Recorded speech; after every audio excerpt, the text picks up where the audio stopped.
argentinos, si quieren venir, que vengan, les presentamos batalla.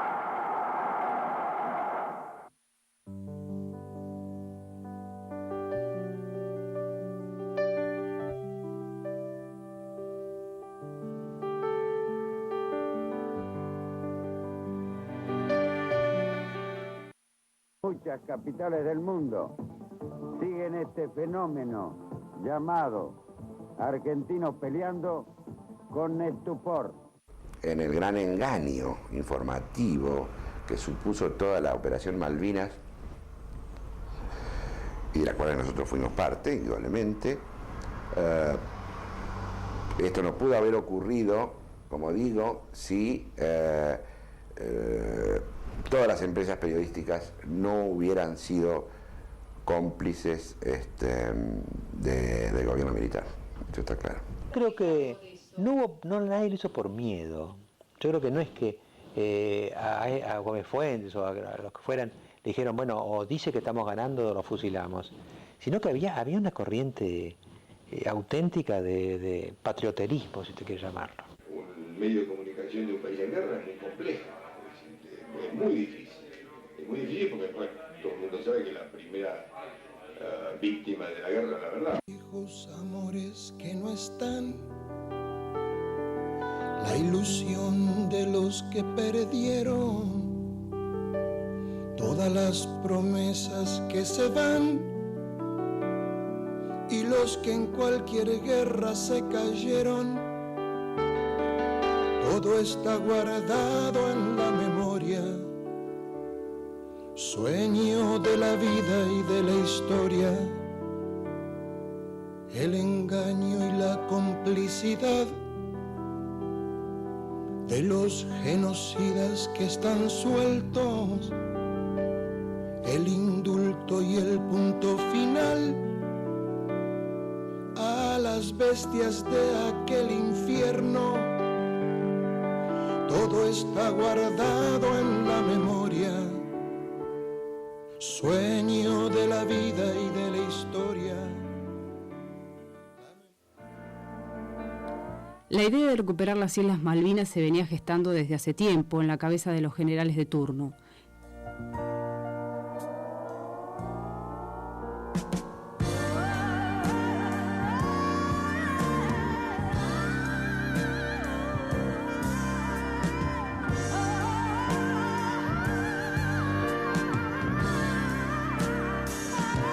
La adhesión de los medios a la causa Malvinas hizo posible los 74 días de ficción periodística.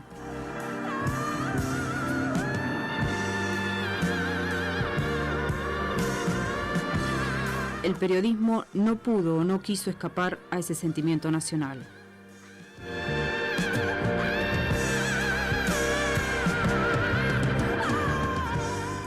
Me acuerdo que la sensación cuando escuché lo de Malvinas, tropas de las Fuerzas Armadas Argentinas han desembarcado en las Islas Malvinas en respuesta a lo de Georgias del Sur, ¿te acordás del desarmadero, Astiz?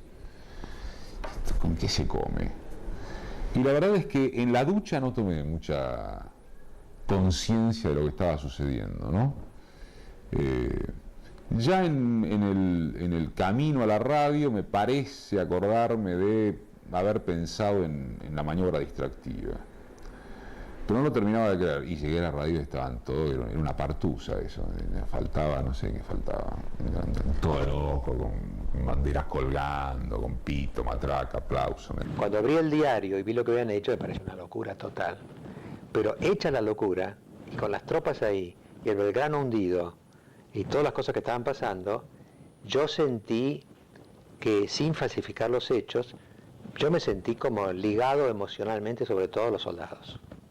Yo pensé que estaban muriendo argentinos ahí, aviadores, soldados, marineros, ¿no? Y yo tuve un compromiso como emocional, ¿no? Tanto que me acuerdo que en uno de esos programas, que tenía invitado a Carlos Muñiz, que es un hombre muy respetado, él me dijo por ahí, bueno, pues después de todo, con Inglaterra, la Argentina tiene una relación histórica, los ingleses han sido nuestros, digamos, casi padres culturales y comerciales. Y yo le dije, mirá, yo he tenido una transformación acá. Esos rubios ingleses de esa Inglaterra que he admirado y admiro, porque yo soy muy inglés en mi pensamiento, son los que están matando a mis negritos. Está muy bien esto, que la verdad que el ejército ha cumplido con lo de ellos, esta vuelta. Una opinión en este momento. Solidario con la actitud de gobierno. ¿Sobre qué? ¿Sobre las Malvinas? Y que tiene que defender a toda cuesta. ¿Qué le parece? No se imagina, ¿no? Más que las recuperamos por fin de cuántos años hace. Va, más de un siglo. Me desperté muy feliz, chocha, una alegría muy grande. Estoy muy feliz, orgullosa. La emoción más grande que tuve esta mañana fue cuando oí que habíamos tomado otra vez las Malvinas. El día de Malvinas tenía que empezar mi noticiero al mediodía. Y me desperté como todos los argentinos, prendí la radio y me enteré que habíamos entrado en guerra con las grandes potencias del mundo. Creo que solo habiendo vivido la experiencia uno puede llegar a hacerse idea de lo que eso significaba, ¿no? Cuando uno lo relata, sacándolo de contexto, pierde fuerza. Fue realmente una conmoción. Yo fui abatida al canal al mediodía y como el canal abría la transmisión con el noticiero, por lo tanto iba a dar la noticia de la guerra con Malvinas, por las Malvinas. Y fui muy abatida porque lo que resonaba en mi cabeza era la palabra guerra, guerra y guerra. Así que salí con esa cara de abatimiento, de dolor. A los 10 minutos después de la apertura vino Clur y me dijo, mira, el director del canal dice que este es un día de fiesta para los argentinos, es un día de gran alegría para todo el país y que está saliendo con cara de tristeza y con un tono muy dramático, que por favor pongas cara alegre. Dije, yo no lo siento. Así que seguí haciendo el programa con esa cara de duda.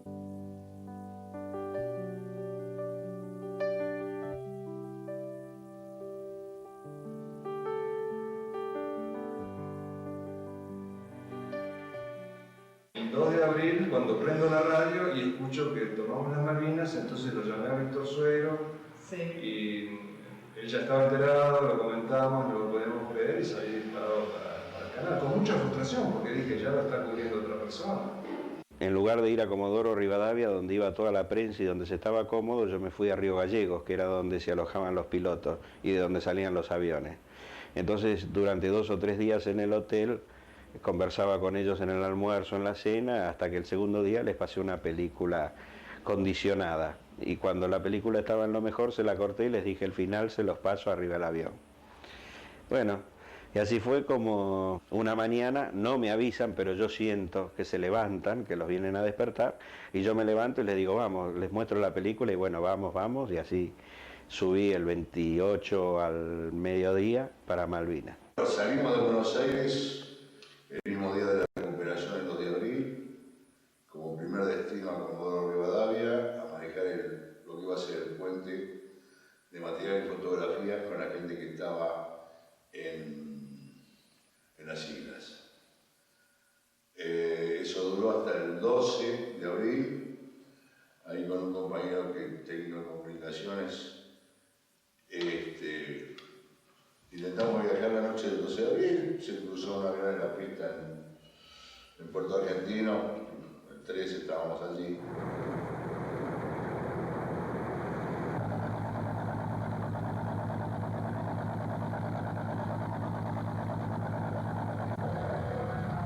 Ya se rumoreaba un par de días antes de que algo gordo iba a haber relacionado con Malvinas, pero no se sabía bien.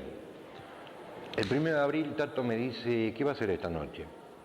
Digo, tengo un cumpleaños de un amigo, deme la dirección y el teléfono, ¿dónde va a estar? Dice, parece que los locos mañana se largan a las Malvinas. Así, parece que los locos tienen problemas en ir. No, yo no tengo problema. llegamos como 6 y pico de la mañana, ya se había concretado la invasión a Malvinas. 8 de la mañana, ahí frente a un comando militar, nos informan que se había una operación con éxito, desarrollado totalmente bien, que hubo resistencia, no nos dieron mayores detalles. Ya esto se sabía en Buenos Aires también, y empezaba todo, digamos, la propaganda, la recuperación de las hermanas perdidas, un poco así. Y que habíamos hecho claudicar al león inglés, al invasor, todo típico de la propaganda típica de cualquier dictadura, de cualquier régimen fascista. Recuperadas las islas, la pantalla se inundó de imágenes triunfalistas. La noticia estaba en Puerto Argentino y Plaza de Mayo. La televisión era una fiesta. Y el país también. La misma plaza que 3 días antes fuera el epicentro de una brutal represión, se transformó el 2 de abril en el símbolo de la unidad nacional. Más allá de la veda política existente, la bandera de esa unidad fue enarbolada por los principales representantes de los más diversos partidos políticos. Creo que el país, toda la opinión pública argentina, ha sentido tocada su fibra íntima de la emoción desde un acto reparador que es riesgoso, que tiene sus implicancias y sus problemas, pero al cual hay una decisión de todo el país dispuesta a sostenerla. La toma por parte de la Argentina de las Islas Malvinas como un acto de soberanía, como un acto de justicia, como un acto de restitución de los propios derechos que le fueron vulnerados hace 150 años, tiene el apoyo de todo el pueblo sin excepción. Nosotros prestamos nuestra total solidaridad con las Fuerzas Armadas que han recuperado las Malvinas para la patria. Se ha dado una expresión histórica de reafirmación de toda una voluntad unánime de los argentinos en torno a la reivindicación de nuestro propio territorio usurpado por los ingleses en el siglo pasado. En este caso hemos tenido que deponer nuestra natural y legítima oposición al régimen militar para subordinarla a un valor más alto, que es la defensa de la soberanía de la patria, que como ayer se demostró en Plaza de Mayo, es un valor común a todos los estamentos y clases sociales argentinas y a todos sus partidos políticos y expresiones representativas. Pero el apoyo incondicional a la causa Malvinas no solo se manifestaba en el ámbito político. Ya está en funcionamiento una mesa con el título de voluntarios. Para inscribirme como profesional para ir a las Malvinas, como traductora pública de inglés. ¿Qué es lo que te decide irte a las Malvinas? Y bueno, que tengo una oportunidad para ejercer mi profesión y si con ello puedo servir al país, mejor todavía. ¿Cuántos años tenés? 23. Señor, usted es voluntario. ¿Voluntario para qué, señor? ¿Para residir en las Malvinas? No, para defender este país que es tan sagrado y lindo. ¿Usted de dónde es, señor? Soy chileno. ¿Tuvo sus hijos argentinos? Tengo hijos también argentinos. Lo aprecio mucho y adoro a Argentina. Creo que vos sos el más jovencito de los que vinieron hoy acá. ¿Cuántos años tenés? 21. ¿Qué querés hacer en las Malvinas? Sí, yo quiero para ir a defender nada más. Yo, no hice servicio militar, pero me ofrezco igual. ¿No tenés instrucción militar? Que yo creo que no se vivió como al margen del sistema político del régimen per se. Fue una cosa, fue como el Mundial. Yo en el 78 todo el mundo visto el Mundial, en ese momento lo estaban pensando, que era una dictadura, era como un tema aparte. Pero la guerra se vivió como un paréntesis aparte. Entonces había un nivel de euforia en la población, había de entrada, ¿no? un sentimiento muy pasional en torno de Malvinas, hasta muy infantil, y una sensación de omnipotencia, de que realmente íbamos ganando la guerra. Los medios, a través de la censura, reflejaban ese sentir de vamos para adelante, vamos ganando la guerra. Mi país me necesita. ¿Qué puedo hacer por mi país? Enseñar con fe, dar amor, explicar con sencillez y firmeza los fundamentos de lo que hemos emprendido. Hacer que la escuela se viva realmente como el segundo hogar. El país en acción es el motor de la victoria.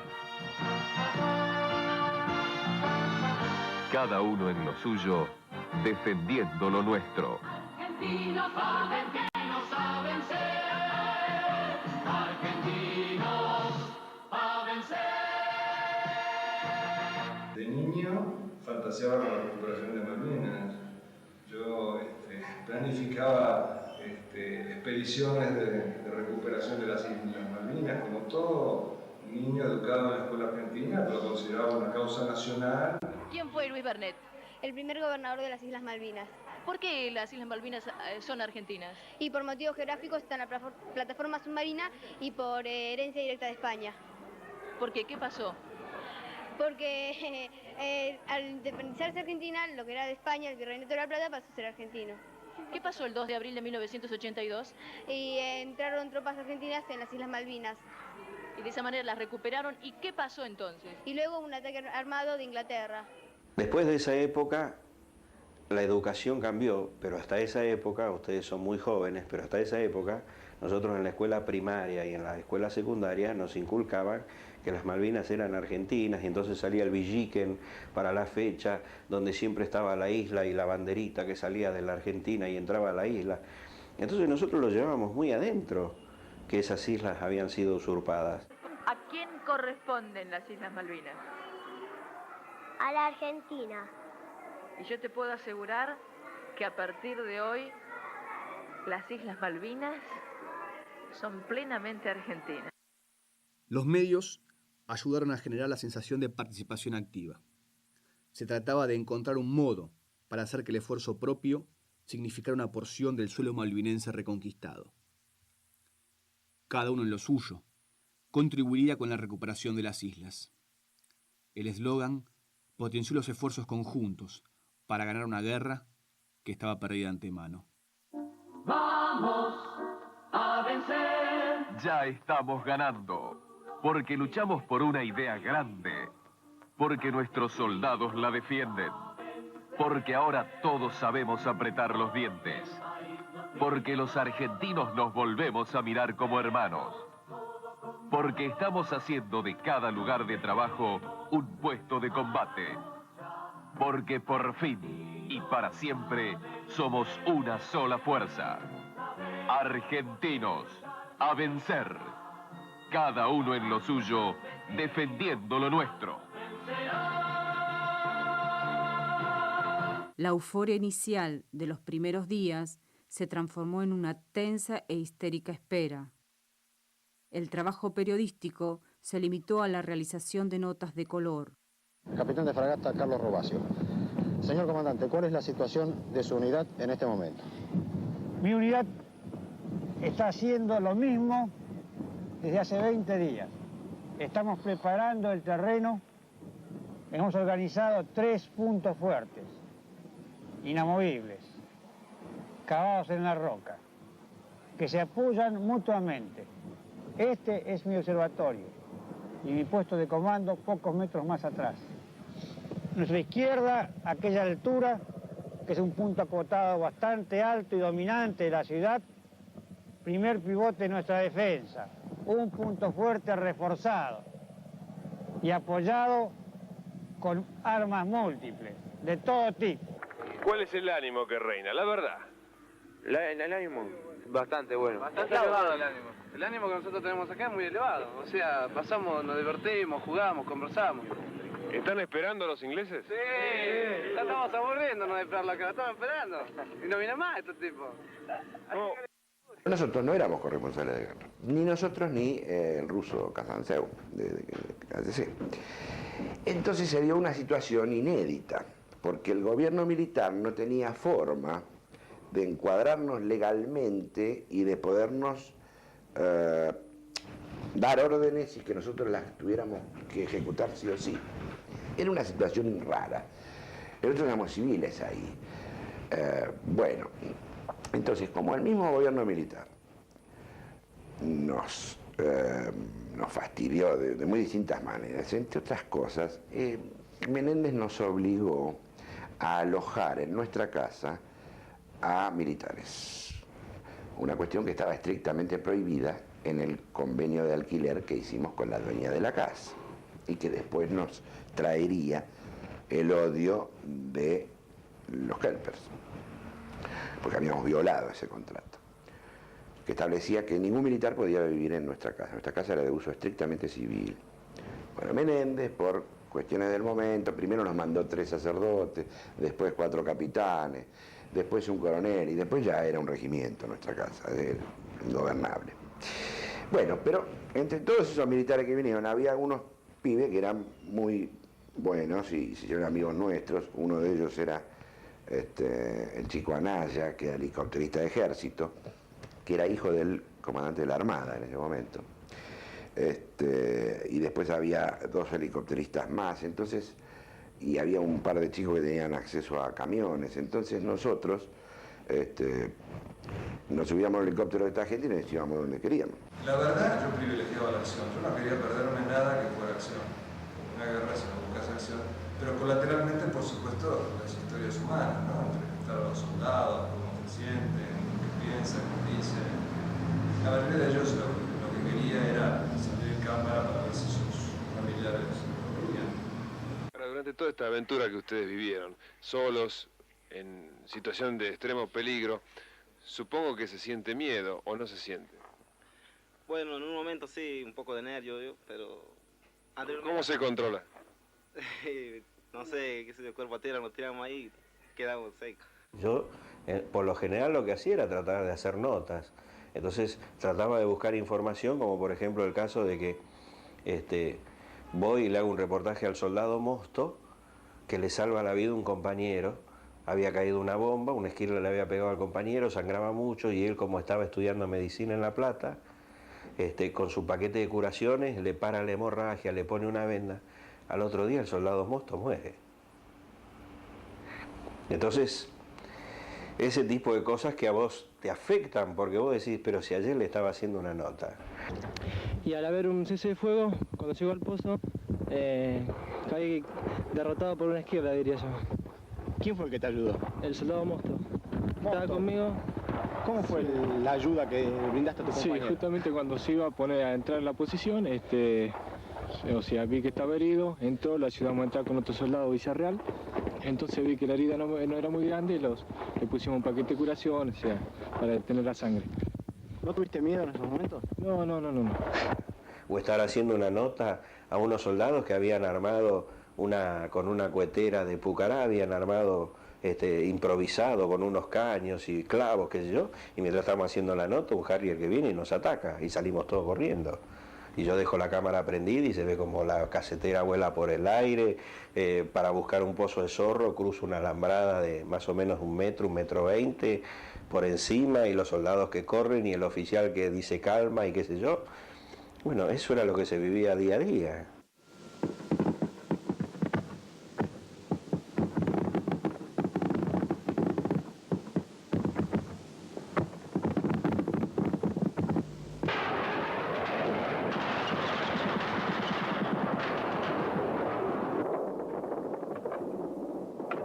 Ahí se ve el avión atacante, pasa, se pierde hacia la derecha. Con el inicio de las primeras hostilidades, la televisión se hizo radio.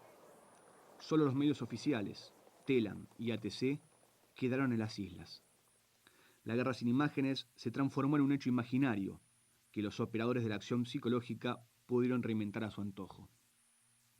La nave incursora británica fue alcanzada de lleno por un certero impacto misilístico de los Lagartos, el grupo especialmente entrenado de las fuerzas argentinas que resiste a la invasión británica en las islas Georgias. Guiado por una mira telescópica e infrarroja, el proyectil hizo impacto en la línea de flotación del navío y los marinos británicos están abandonando la nave antes de que se hunda en las aguas antárticas. Yo diferenciaba los días que van hasta el inicio de la guerra y yo te diría el día posterior, hasta el día 2. Ahí, el día 2, nosotros habíamos transmitido despachos de todo lo que ocurría, y especialmente a partir de las 4:40 del 1 de mayo, cuando empieza la guerra, que es el bombardeo de los Vulcan sobre el aeropuerto nuestro y sobre la pista de Darwin. Entonces, me acuerdo que cuando bombardean Darwin, lo mataron a un piloto de Pucará que vivía en casa, vivía en la casa que nosotros teníamos de Telam, Daniel Jukic, que se estaba por casar y hablaba todos los días por teléfono con la novia desde nuestra casa. Bueno, ese muchacho murió la madrugada del 1 y entonces nosotros mandamos un despacho con la reseña de la vida de él y fotos y qué sé yo. Entonces, al mediodía del 2, nos llamaron de Telam Central y nos dijeron que por orden del comité de la Junta Militar, desde ese momento en adelante no podíamos pasar ninguna información donde hubiera bajas argentinas, donde hubiera un triunfo de los atacantes, es decir, los ingleses. En pocas palabras, no se podía mandar ninguna información que revelara que a la Argentina le estaba yendo mal. Es por eso que de ahí en adelante todo lo que mandamos no fue publicado. Argentinos saben que no saben ser. Argentinos saben ser.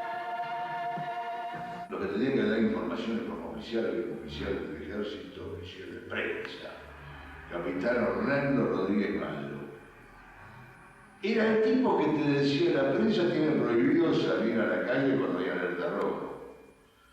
Entonces uno que le llegaba a faltar un poco el respeto le decía, pedazo de pelotudo, la noticia es cuando alerta roja, ¿no? Cuando todos se acualizan y todo le bien. Entonces, bueno, en alguna oportunidad pudimos sortear la vigilancia, definitivamente la vigilancia. Después era un cagón, él tenía miedo de salir cuando había bombardeo, entonces pretendía que nadie saliera para en todo caso no correr el subieron, ¿no? Yo hice a mi buen saber y entender lo que creí mejor. Me acuerdo que puse un capitán hoy fallecido, Rodríguez Mayo, para que los acompañara. Había una información que había enviado la gente de Telam que era falsa. Entonces yo me enojé mucho porque así como hablo con ustedes, no es mi actitud de siempre, y ordené que le sacaran todos los medios técnicos que ellos tenían, porque estaban muy bien atendidos, con fax propio, etcétera. Se los saqué, ¿no es cierto? Por ejemplo, si yo me daba cuenta que los periodistas solos, dejados de la mano de Dios, por un lado podían tener problemas, por otro lado podían producir problemas, por otro lado iban a hacer comunicaciones donde quizá no se respetara la verdad, yo decía, yo tengo que poner a alguien para tratar de administrar esta información y hacer que se cumplan ciertas pautas básicas.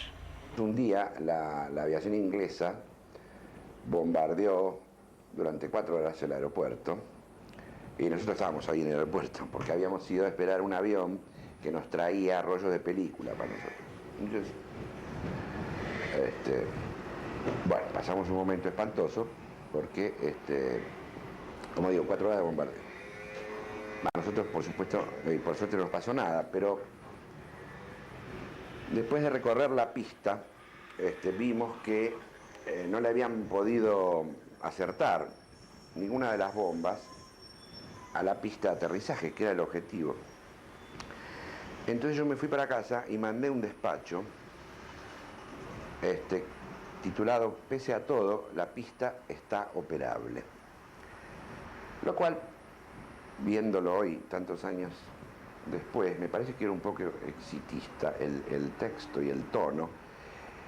Pero bueno, en aquel momento yo lo sentía así. Parecía mentira que después de un bombardeo de 4 horas nadie le hubiera acertado a la pista. Claro. Entonces yo mandé ese despacho y fue uno de los pocos que la Junta Militar difundió, porque le convenía. Entonces me llamaron de Buenos Aires y me dijeron: che, hay felicitaciones de la directiva de TELAM, muy buena información. Ah, bueno. Y a las 2 o 3 horas vinieron a casa unos oficiales del gobierno militar de Menéndez con un jeep. Entonces preguntaron por mí, porque ese despacho lo había firmado yo. Y entonces digo: sí, soy yo. Dice: bueno, le comunicamos por orden del gobernador Menéndez que tiene 4 horas para abandonar la isla. Bien, entonces yo dije: bueno, pero ¿qué pasa dentro de 4 horas? No, porque va a venir un Hércules así a tal hora. Bueno, entonces yo le dije a los muchachos que yo ya estaba bastante harto de ese asunto, de que si podíamos escribir o no, y que papá. Entonces dije: bueno, yo hago las valijas, me vuelvo. Entonces al rato me vienen a buscar de nuevo los del jeep para llevarme al aeropuerto. Entonces yo le pregunto a uno, yo digo: pero ¿qué es lo que pasó? Dice: ¿por qué el gobernador me echa de la isla? Dice: no, porque parece que usted mandó un despacho donde decía que la pista estaba bárbara y a nosotros no nos conviene decir eso, porque si no mañana la van a empezar a bombardear de nuevo. Ah, claro. Bien, bueno, llegamos al aeropuerto, cuando estamos en el aeropuerto, yo estoy por embarcar, entonces los llaman a estos tipos de Casa de Gobierno. Dice: no, a Pérez Andrade a llevarlo a Casa de Gobierno. Se me montan allí, vamos a la Casa de Gobierno. Entonces ahí me encuentro con Menéndez. Me dice: bueno, dice, he decidido rever la sanción que yo le había impuesto de expulsarlo de la isla porque... ¿Por qué? Le digo: ¿qué fue lo que...? Me dice: no, dice, usted no se imagina, dice, nosotros estamos haciendo una guerra acá con los medios que tenemos, y en Buenos Aires están haciendo otra guerra. Yo creo que también hay una especie de contraposición entre el ansia o la necesidad de informar que tiene el periodista y la posición del militar, que dice: no se puede informar cualquier cosa, no se puede informar en cualquier momento, hay que tratar de no falsear la información, salvo que esté dentro de un plan deliberado para administrar la información. Vamos, argentinos, vamos a vencer. Ya estamos ganando. Entonces ahí empezamos a advertir que, como dijo Menéndez, había una guerra en las islas y otra muy distinta en Buenos Aires. Y en el medio estábamos nosotros los periodistas. Entonces, con nuestro trabajo íbamos a molestar alternativamente a unos o a otros, o a los dos a la vez. Pero eso era una tarea que nos desgastó muchísimo y nos enfrentó, como digo, el general Menéndez, que en un momento dado, como no le hacíamos caso y seguíamos mandando cosas, nos secuestró el equipo. Y me vine a ver a la mañana siguiente el coronel González. Dice: yo quiero copia de lo que usted envía. Ah, sí, no hay ningún problema. No sé si ustedes recuerdan cómo eran las teles con la cinta perforada. Yo aprovechaba primero para tipear, picar la cinta y después la transmitía, con lo cual ganaba tiempo. Yo: sí, cómo no, espere, paso la cinta, le saco una copia. Dice: no, joven, no me entendió. Una copia antes de que usted transmita. Digo: no estoy autorizado. Dígale al Estado Mayor Conjunto que se la pida a mi director allá en Buenos Aires. Yo escribo, mando una nota, yo no tengo ningún problema en darle una copia, pero previamente no. El 30 de abril, el diario La Nación publica en su primera página el decreto del Estado Mayor Conjunto que dispone el control de la información por razones de seguridad. El director y editor de los diferentes medios de información serán considerados personalmente responsables directos de las transgresiones. Yo mandaba información y allá en Buenos Aires, antes de editarla, había un control de censura. Pero a veces... Pero eran censuras estúpidas a tal punto que por una información que yo hago,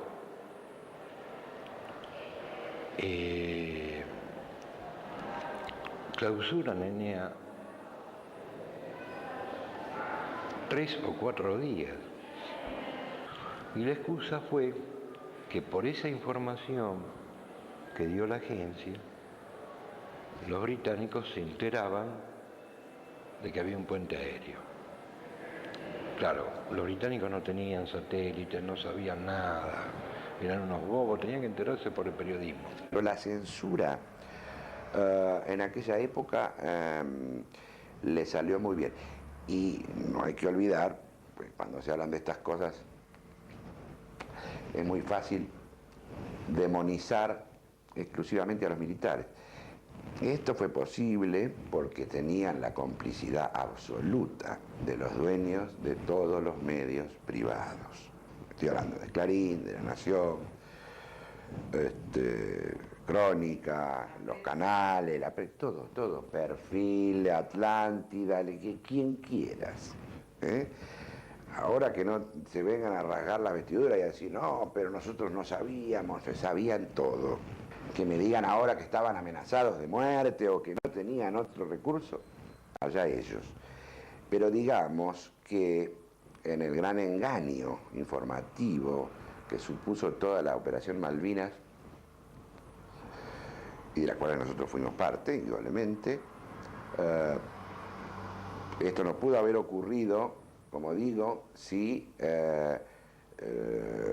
todas las empresas periodísticas no hubieran sido cómplices del gobierno militar. Eso está claro. Cuando el peligro acecha, hay que esperar pacientemente el momento de actuar, para no errar el disparo. Saber esperar es saber luchar. Argentinos, a vencer. Cada uno en lo suyo, defendiendo lo nuestro. Sigue su camino, argentinos a vencer, argentinos a vencer. Si bien es cierto que durante el conflicto de Malvinas el gobierno militar ejerció un férreo control de la información, en algunos casos no hizo falta aplicar demasiado rigor para que el periodismo cumpliera con las órdenes. Todos los originales nuestros iban al Estado Mayor Conjunto, como los de todos los diarios. Es decir, te leían yo decía, no, esto no va, esto sí va, esto no va. Eso duró una semana, la semana ya no tenía ni que mandarlo, porque vos ya sabías qué es lo que iba y qué es lo que no iba. O sea que no fue necesario demasiada censura. Esa autocensura no era por una cuestión de decidir qué es lo que vos dabas o no, por miedo de que vos ya sabías que esto no lo podías publicar. La censura fueron los 2 o 3 primeros días hasta que vimos por dónde pasaba la censura y nosotros mismos hicimos la autocensura. La censura no tenía nada que ver ni con qué filmábamos ni cómo lo filmábamos, sino en su gran mayoría era lo que se decía. Entonces se permitía al soldado que se presentara y que dijera su apellido, pero que no dijera si pertenecía a un batallón o a un regimiento y dónde estaba. Porque esto era un material que, aunque nosotros no lo sabíamos, era un material que después los británicos lo iban a utilizar para saber que un batallón tiene determinada cantidad de gente y estaban en Montequén, y un regimiento tiene determinada cantidad de gente y estaban en otro lado. Entonces ese tipo de censura nosotros, cuando nos dimos cuenta por qué nos censuraban esa parte, directamente lo obviamos y entonces el soldado se presentaba y decía desde algún lugar de Puerto Argentino y con eso zafábamos.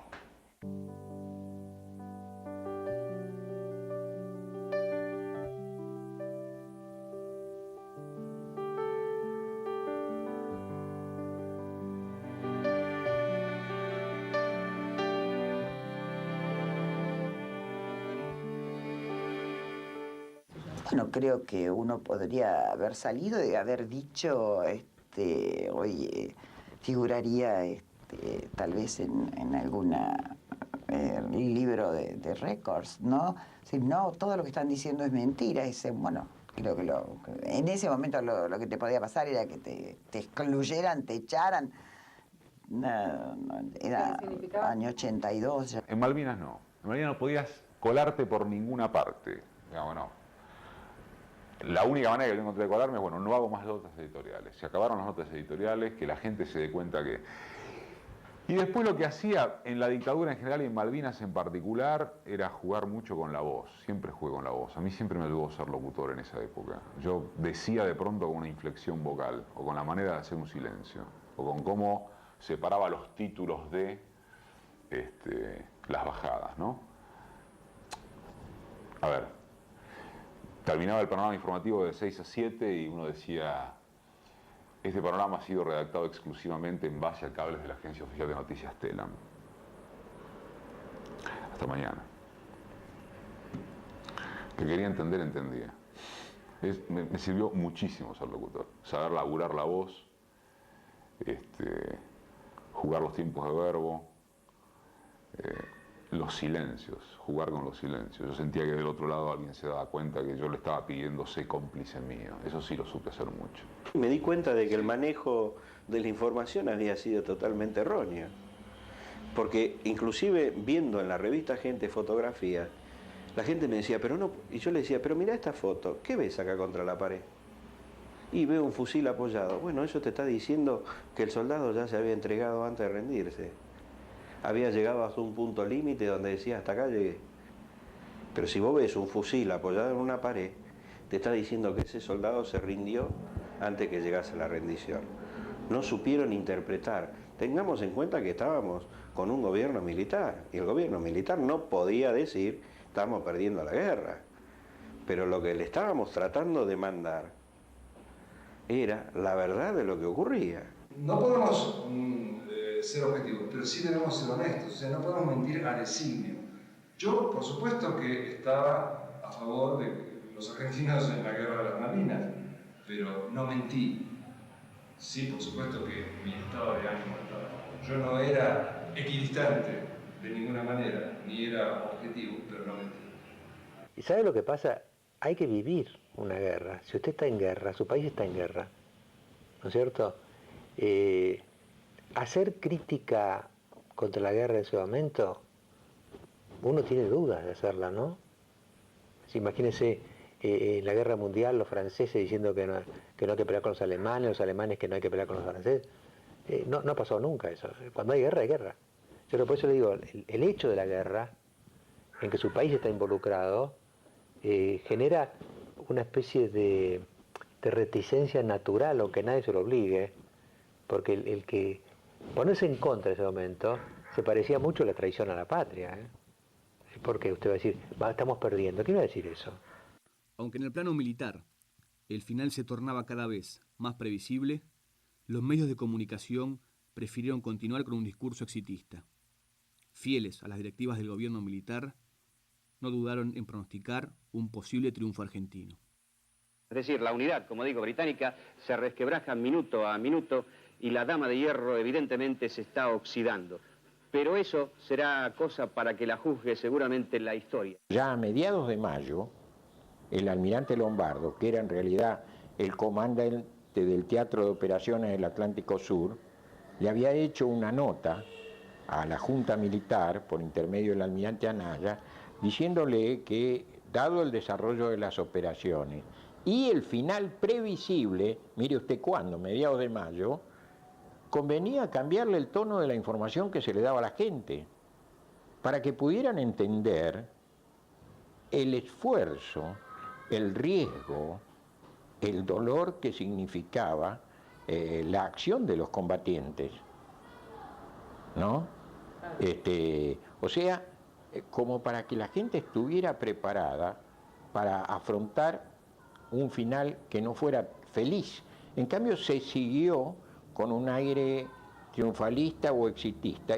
Recién el 11 de junio, con la llegada al país del Papa Juan Pablo II y la transmisión en vivo y en directo de la misa de Extremaunción, los medios de comunicación se preparan para anunciar la derrota. Es necesario poner todos los medios posibles para lograr una paz justa, honrosa y duradera.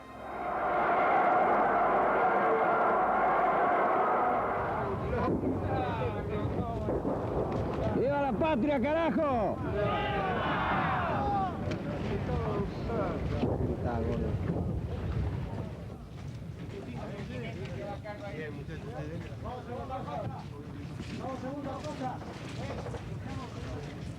En la tarde del 14 de junio, tras haberse conocido oficialmente la derrota argentina en Malvinas, estalla la protesta. Una vez más, el reclamo de la ciudadanía es aplastado con represión.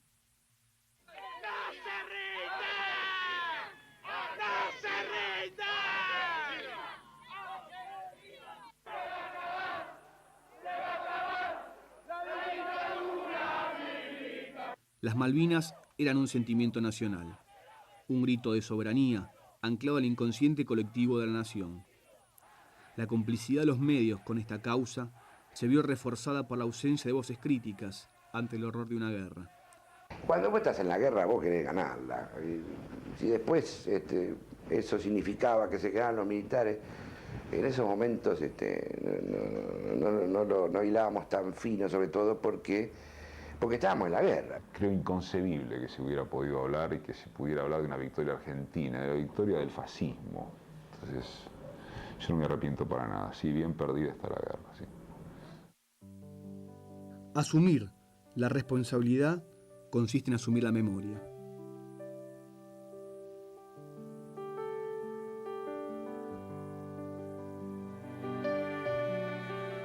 ¿Cómo fue posible?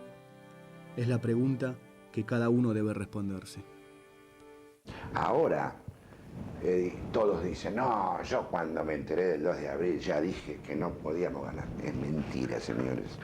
Yo me acuerdo de abril del año 82 y prácticamente yo no recuerdo a nadie que públicamente hubiera expresado siquiera alguna duda, alguna sospecha. No, estaban todos atrás del escudo y la bandera. Malvinas, para mí, es como un acto fallido.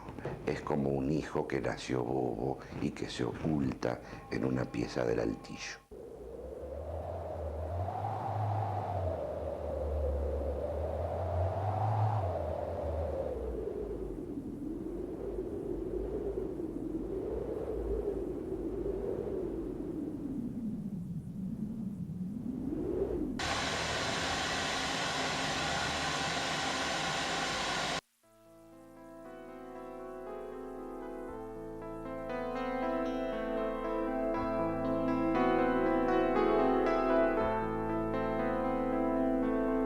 Canción para cantar, unidos y haciendo frente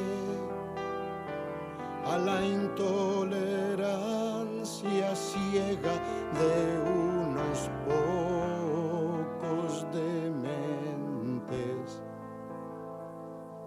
que arrastran en su discurso la sangre de un pueblo débil. Canción para aclarar las cosas que están pendientes, justicia que queda chica donde la vida no vale. Por tantos gobiernos sordos, más fotos y más escraches. Canción del bien, canción